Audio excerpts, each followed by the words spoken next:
così contento quando una persona a cui voglio molto bene, come Pierluigi Bersani, si è arrampicato sui tetti della facoltà di architettura a Roma. Ero veramente contento. Oggi ho l'impressione che dalla scala che portava sul tetto abbia scelto di scendere nel sottoscala del palazzo dove si costruisce la politica in forma di trionfo della tattica, della furbizia, dell'alleantismo senza contenuto, con anche un obiettivo che mi riguarda, esplicito, e che unisce tante anime del Partito Democratico, che io possa essere il leader della sinistra radicale per un problema legato a questo auspicio. Si interrogano molto sul mio futuro, io che ringrazio, ma il punto riguarda un fatto politico rilevante, e che nel popolo genericamente di sinistra e nel più largo popolo democratico le barriere architettoniche, culturali che hanno separato riformisti e radicali sono cadute, perché la contesa tra le due sinistre si è risolta in nessuna sinistra, e questo determina il fatto che le persone latamente interessate al futuro del paese vogliono sapere non qual è la bandierina o la campana di vetro nella quale ci proteggiamo o la nostra biografia ideologica, vogliono sapere sulla formazione, sul lavoro, sulla libertà, sugli uomini e le donne, sulla vita e la morte, che cosa pensiamo, che cosa diciamo, quali battaglie costruiamo. Vogliono sapere questo, vogliono sapere questo.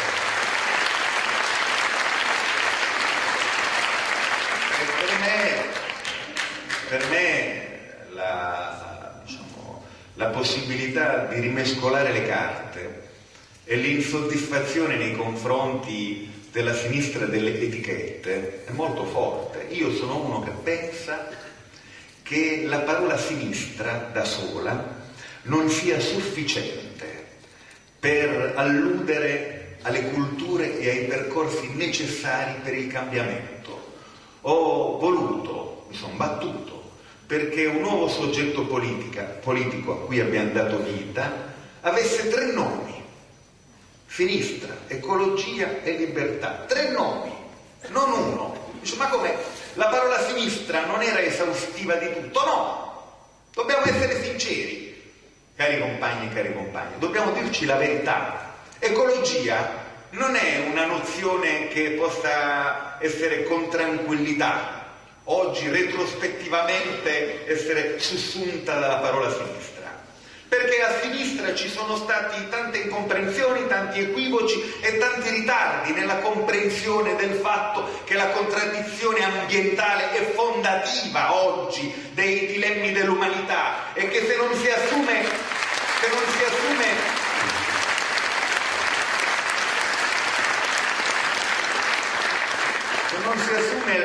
la difesa del creato, della biodiversità, e se l'ecologia, invece di diventare una specie di correttore dell'economia, come lo smacchiatore, l'ecologia deve diventare il fondamento di una nuova economia, la conversione del modello di sviluppo. Ma per poter dire questo, io devo criticare anche tante cose. Io, pensate, vengo da una tradizione marxista, comunista, no? E per, diciamo, mio distoro e per vostra rabbia, molti di voi, sono pure credente. E la mia appartenenza a queste 2 chiese, a quella comunista e a quella cattolica, mi ha, diciamo, educato per una comunanza di narrazione tra queste 2 storie all'antropocentrismo, all'idea cioè che al centro dell'universo c'è l'essere umano. Noi dicevamo l'uomo, perché l'uomo con la U maiuscola è comprensiva anche delle donne, secondo, diciamo, il linguaggio neutro maschile che ha governato gli assetti del mondo. E quindi la natura, gli animali, tutto, il mondo della flora e della fauna, le pietre, tutto è funzionale alla signoria dell'uomo. Oggi io mi sento invece disperato quando penso alla violenza nei confronti degli animali, quando vedo le balene massacrate, quando vedo gli orsi bruni in Cina seviziati perché il loro midollo serve per l'industria cosmetica, quando vedo gli elefantini della Thailandia torturati per essere trasformati in giocattoli per il rincoglionimento del turismo di massa, che ha bisogno di vedere gli elefantini che fanno le scimmiette e poi le scimmiette magari che fanno gli elefantini, penso che l'antropocentrismo è un gancio che mi trattiene in un mondo passato e che invece devo metterlo in discussione, devo effettivamente discutere del creato e di tutte le creature secondo punti di vista nuovi e lasciarmi attraversare dalle domande e dalle culture di chi addirittura mi sfida parlando dei diritti degli animali. Potete immaginare quando 20 anni fa mi hanno messo in mano un libro di un americano, di un sociologo americano, il cui primo capitolo era sul tormento della povera aragosta bollita viva, no? Potete immaginare io, innamorato, giustamente, mica sbagliavo, della lotta di classe e proteso verso il sole dell'avvenire, quale potesse essere in quel momento, diciamo, la mia passione per i tormenti dell'aragosta. Tuttavia, io penso che quella è una cosa fondamentale. L'altra cosa fondamentale è che noi abbiamo costruito tutto il nostro immaginario di sinistra storica sui luoghi dell'industria. Avevo 13 anni, scusate un po' di... Quando sono andato pioniere nel mondo dell'Est e ho partecipato a Berlino Est a un concorso di pittura. Gli amici miei mi hanno fatto vedere queste foto imbarazzanti. E io ho disegnato la sagoma di una fabbrica, un camino, il fumo che usciva da quel camino, e ho scritto una parola, sciopero.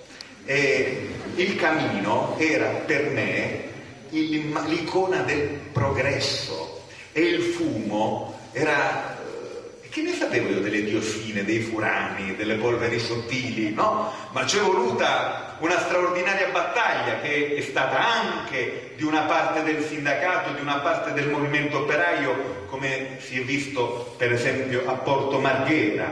Ma non si può dire che la cultura ufficiale della sinistra storica sia stata così propensa ad accogliere la sfida ecologista come non un tema della convegnistica domenicale, ma come un tema fondativo dell'idea del cambiamento. Oggi noi questo appuntamento non lo possiamo più rimandare, perché c'è quella macchia di petrolio nel Golfo del Messico che ci chiede di fare i conti con tutte le nostre pigrizie culturali. Là c'è la cartina di tornasole della verità delle nostre ansie di cambiamento. La questione ambientale è al centro di qualunque visione di futuro. E poi c'è l'altra parola.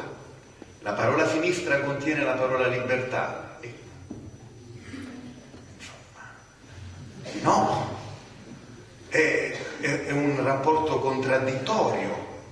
La sinistra è anche l'idea che c'è un fine supremo che giustifica mezzi brutali che talvolta sono la soppressione della libertà degli altri.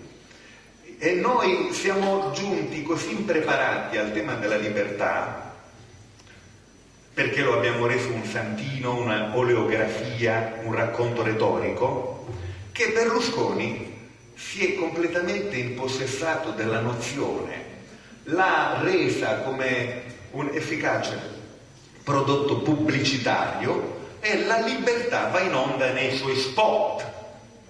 E noi siamo stati un po', diciamo così, prigionieri della nostra scarsa elaborazione, anche autocritica, e siamo rimasti senza parole. Poi la libertà di Berlusconi è quella, la sua personale, è quella ricca di fantasia e di, diciamo, di epopee che abbiamo visto nel mondo immaginoso di Villa Certosa o di Palazzo Grazioli, ma la libertà che lui ci propina è quel che lui, su cui ha costruito un intero paradigma e un'intera organizzazione dell'immaginario, è la libertà che prevede il suo esercizio in ciascuno di noi in quanto tendenzialmente proprietario di qualcosa o aspirante proprietario di qualcosa, aspirante proprietario del telecomando.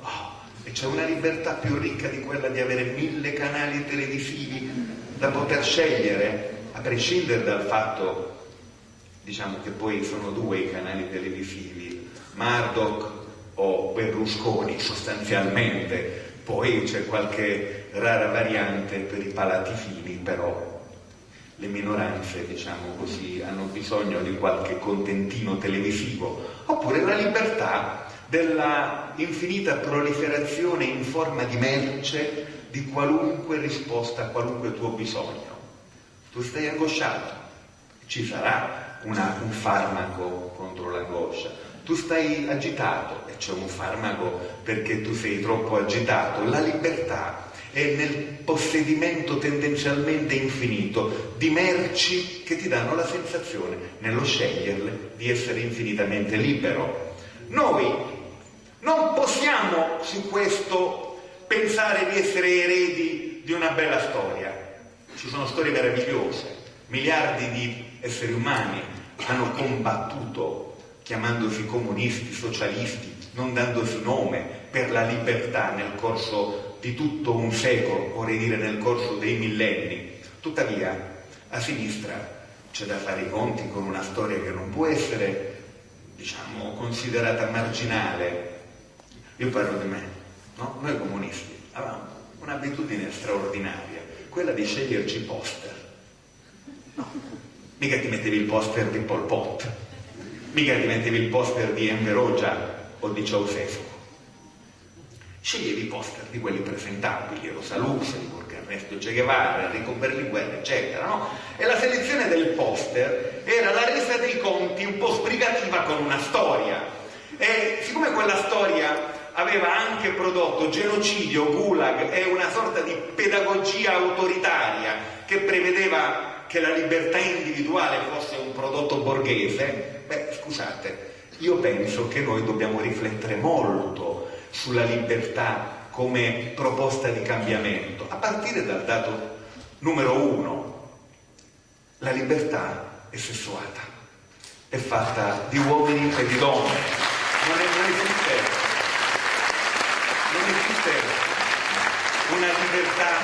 una libertà astratta. Perché non esiste? Ma perché il mio corpo, la mia anima, esercita la propria libertà in un contesto. Qual è il contesto delle nostre città? Qual è il contesto urbanistico, architettonico dei nostri luoghi del vivere associato? E qual è il contesto dell'organizzazione dei tempi? È un contesto o no tendenzialmente favorevole al primato, alla signoria di un maschio adulto produttore e produttivista, è del tutto sfavorevole ad altre figure, a cominciare dalle donne, la cui libertà è una libertà condizionata, come quella delle persone che sono in carcere.